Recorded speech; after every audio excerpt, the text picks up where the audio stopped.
En Californie, le stockage se développe sur 3 axes. Il y a l'axe consommateur, donc il y a des consommateurs qui cherchent à avoir une plus grande indépendance énergétique, qui cherchent à maîtriser leurs coûts énergétiques, donc adoptent du stockage. On a plusieurs programmes qui les aident, qui financent les systèmes de stockage d'énergie, comme le Self-Generation Incentive Program, qui fournit 450 millions de dollars. Le deuxième axe, c'est les fournisseurs et les distributeurs d'énergie, qui voient le stockage d'énergie comme un outil de plus dans la transition énergétique, qui va permettre à des véhicules électriques d'être accueillis sur le réseau, qui va permettre d'atteindre des zones qui sont très difficiles comme le Los Angeles Basin,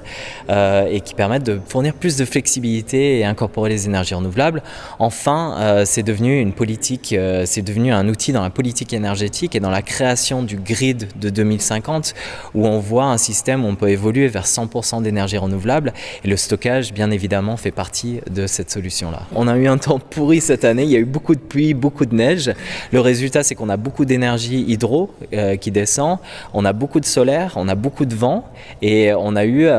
des températures qui sont assez clémentes, donc on a moins de consommation. On s'est retrouvé avec des surplus de consommation dans les centaines de gigawattheures dans les mois d'avril, mars 2017. Donc vu qu'on est un grid qui commence à être connecté aux autres régions et qui commence à remonter le Pacifique vers la région de Washington, etc., on arrive encore à déplacer des grandes quantités d'énergie, mais c'est un challenge, et les régulateurs en Californie voient aussi ça comme une opportunité de déploiement de véhicules électriques pour reconcentrer sur la création d'énergie et de métiers au niveau local.